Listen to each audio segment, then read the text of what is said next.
Your body hurts in places medicine can't explain. Headaches that won't respond to painkillers. Digestive issues that don't show up on tests. Chronic tension in your shoulders, your jaw, your chest. Fatigue that no amount of sleep touches. You've seen doctors. You've tried medications. You've Googled your symptoms at 3 in the morning, scrolling through forums of people who have the exact same unexplainable pain. And underneath the physical discomfort is the anxiety, the constant low level hum of dread that follows you everywhere. It spikes when you have to set a boundary. It tightens when someone's upset with you. It wakes you at night with racing thoughts you can't slow down. You've been told it's stress, that you need to relax, that you should try yoga, meditation, breathing exercises. And maybe you have tried those things. Maybe they help for a moment, but the pain comes back, the anxiety returns, and you start to wonder, is this just who I am now? Is this something I'll carry forever? If you've been asking that question, what I'm about to share might completely change how you see your body, your symptoms, and what healing actually requires. Because according to Dr. Gabor Maté, chronic pain and anxiety are not separate conditions that happen to coexist in the same person. They're two expressions of the same thing, a nervous system that never learned it was safe to rest. And you can't heal them by treating them as isolated symptoms. You have to heal the thing underneath both of them, the thing no one talks about, the thing most doctors don't ask about, the thing you've been carrying in your body since long before the pain began. Let's start with what most people get wrong about chronic pain. We've been taught to see the body and the mind as separate. The body is hardware, the mind is software. And when something goes wrong with the hardware, you fix it with medicine, procedures, interventions. But Gabor Mate's work reveals something most of Western medicine refuses to acknowledge. The body is not separate from your emotional life. It's the place where your emotional life lives. Every feeling you couldn't express, every need you had to suppress, every moment you had to smile when you wanted to scream, your body holds all of it. Not metaphorically, physically. When you're a child and you're scared, but showing fear isn't safe, your body still produces the physiological response to fear. Your heart races, your muscles tense, your breathing shallows, but you can't run, you can't fight, you can't even cry. So where does all that activated energy go? It doesn't disappear, it gets stored in your muscles, in your fascia, in your nervous system, and it stays there for years, for decades, until one day your shoulders won't stop hurting, or your stomach is constantly in knots, or you develop migraines that have no medical explanation, and doctors tell you it's stress, or it's psychosomatic, or worse, that it's all in your head. But it's not in your head, it's in your body. And it got there because your body has been doing the job your emotions were never allowed to do. Tell the truth about what you've been living through. According to Gabor Maté, chronic pain is often the body's way of saying, you've been ignoring me, you've been overriding me, you've been pushing through when I needed you to stop, and now I'm going to make you stop. Because pain is a language. It's your body's last resort communication system. When you ignore fatigue, it becomes exhaustion. When you ignore exhaustion, it becomes burnout. When you ignore burnout, it becomes chronic illness. The pain is not the problem. The pain is the alarm. And most people spend their entire lives trying to silence the alarm. Instead of addressing what set it off, they take painkillers to keep moving. They push through the fatigue to meet the deadline. They ignore the body's signals because rest feels like weakness and stopping feels like failure. And the body, having no other option, escalates. The tension becomes chronic. The fatigue becomes debilitating. The pain becomes the thing that finally forces you to pay attention. But even then, most people don't ask the right question. They ask, how do I make this stop? When the real question is, what is this trying to tell me? And this is where anxiety enters the picture, because anxiety and chronic pain are not separate, they're interwoven. Anxiety is what happens when your nervous system is stuck in a state of threat, And chronic pain is what happens when your body has been holding that state for so long, it's become your baseline. Think about what happens in your body when you're anxious. Your shoulders rise, your jaw clenches, your stomach tightens, your breath becomes shallow. Now imagine living in that state, not just for a moment, but for years. Not because you're consciously anxious all the time, but because your nervous system learned very early that the world is not safe, that letting your guard down is dangerous, that relaxing means something bad will happen. So your body never fully relaxes, even when you're sleeping, even when you're on vacation, even when there's no objective threat. Your muscles stay contracted, your nervous system stays activated, your body stays braced. And over time, that chronic tension becomes pain. The headaches, the back pain, the jaw pain, the digestive issues, they're not random, they're not genetic, they're not just bad luck. They're the physical manifestation of a nervous system that's been in survival mode for longer than you can remember. So, what do you do with that information? This is where most healing advice fails you, because it tells you to manage the symptoms, to relax, to do breath work, to stretch. And those things can help. They're not wrong. But they're treating the surface, they're managing the alarm without addressing why it's going off. If you want to actually heal chronic pain and anxiety, not just manage them, but resolve them, you have to go deeper. You have to ask, why is my nervous system stuck in threat? And according to Gabor Maté, the answer is almost always the same, because somewhere early in your life, your nervous system learned that being yourself was dangerous, that expressing anger would get you rejected, that showing need would get you abandoned, that taking up space would get you punished. So you learn to suppress, to perform, to override your body's signals, and become who you needed to be to stay safe. And your nervous system, doing exactly what it was designed to do, stayed on high alert. Because if you can't be yourself, if you can't express what you feel, if you can't trust that your needs will be met, you're not safe. Not in the way a nervous system defines safety. And a nervous system that doesn't feel safe cannot rest. It stays activated, vigilant, braced. And that state, held over time, becomes pain. Here's what this looks like in real life. You're the person who can't say no, who takes on more than you can handle because disappointing people feels dangerous. And your body, it's holding the resentment you can't express, the exhaustion you can't admit, the anger you've been trained to suppress. So it shows up as migraines, as back pain, as a body that's constantly tense because it's carrying the weight of all the things you can't say.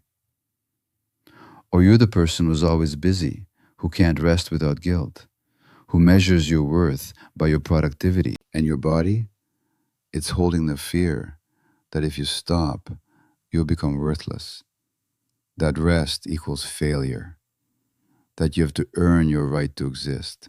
So it shows up as chronic fatigue, as burnout, as a body that's screaming for you to stop, but a mind that won't let you.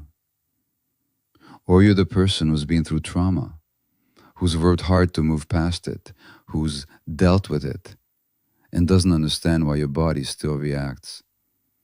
But your body remembers what your mind has tried to forget. It remembers the moments you weren't safe, the times you couldn't fight or flee, the fear that had nowhere to go. And it's still holding all of that in your muscles, in your nervous system, in the pain that doctors can't explain. So how do you heal it? Not by treating the pain, by treating the system that's creating it. And that means teaching your nervous system through lived experience that it's safe to rest now, that you're not in danger anymore, that you can express your needs without being abandoned, that you can feel your feelings without being destroyed by them. And that doesn't happen through thinking. It doesn't happen through understanding. It happens through the body. This is why Gabor Maté emphasizes somatic work, therapies that work directly with the nervous system, not just the mind. Things like somatic experiencing, EMDR, trauma-informed body work, practices that help your body release what it's been holding. Because you can talk about your trauma for years. You can understand it intellectually. You can know exactly why you feel the way you feel. But if your body is still holding the activation, if your nervous system is still stuck in the threat response, the symptoms will persist. You have to go into the body. You have to let it discharge what has been storing. And that doesn't look like relaxation. It looks like shaking, like crying, like finally letting yourself feel the anger you've been holding for decades. It looks like letting your body do what it needed to do back then but couldn't, complete the stress response. But here's the part that's even harder. Healing chronic pain and anxiety requires you to change how you live.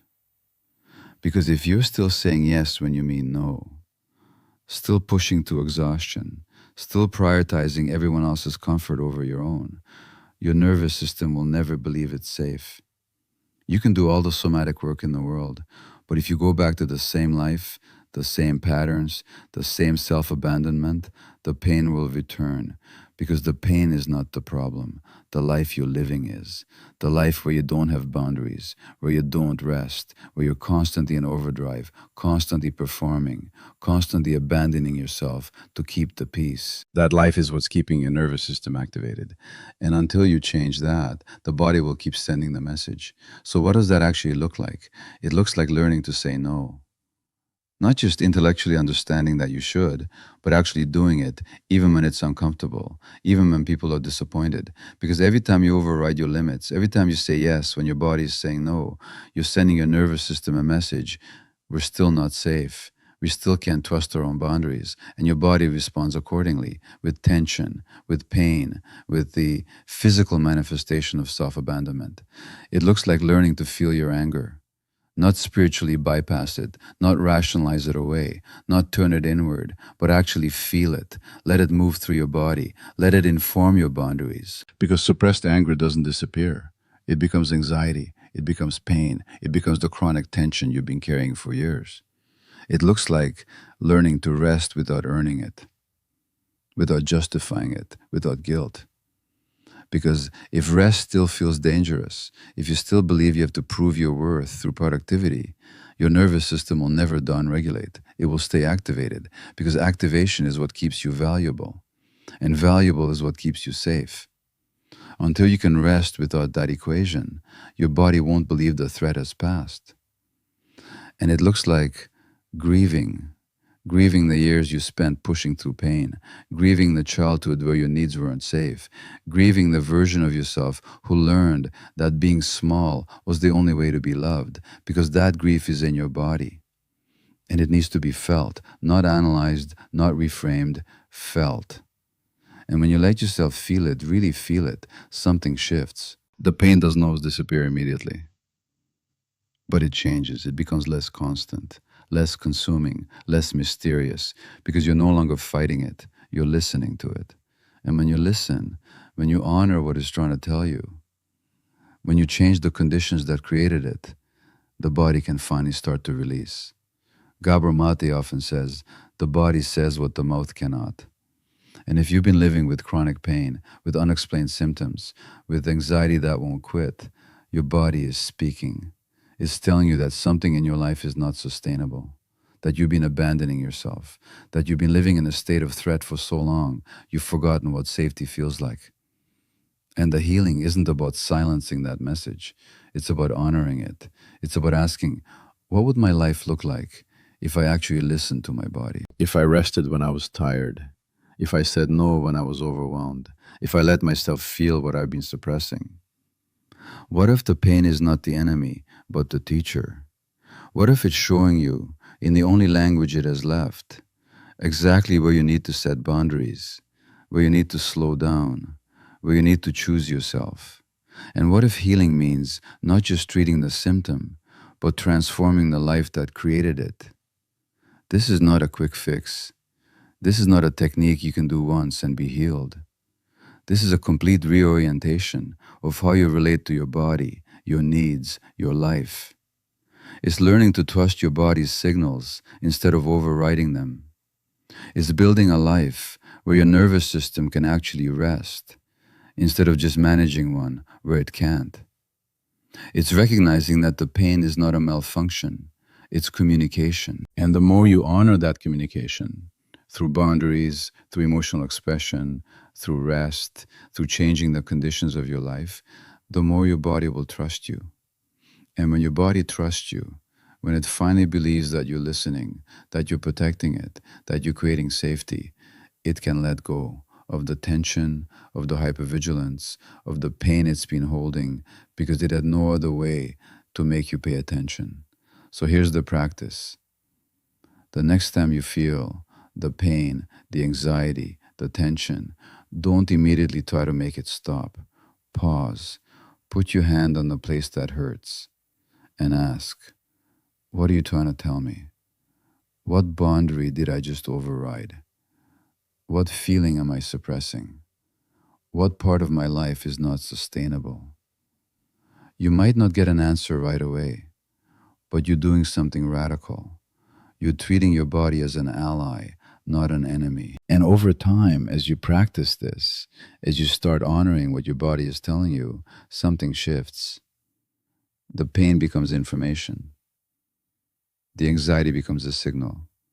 The symptoms become a map that's been trying to guide you back to yourself all along, back to a life where you're not constantly in survival mode, where you're not abandoning yourself to keep the peace, where you're finally safe.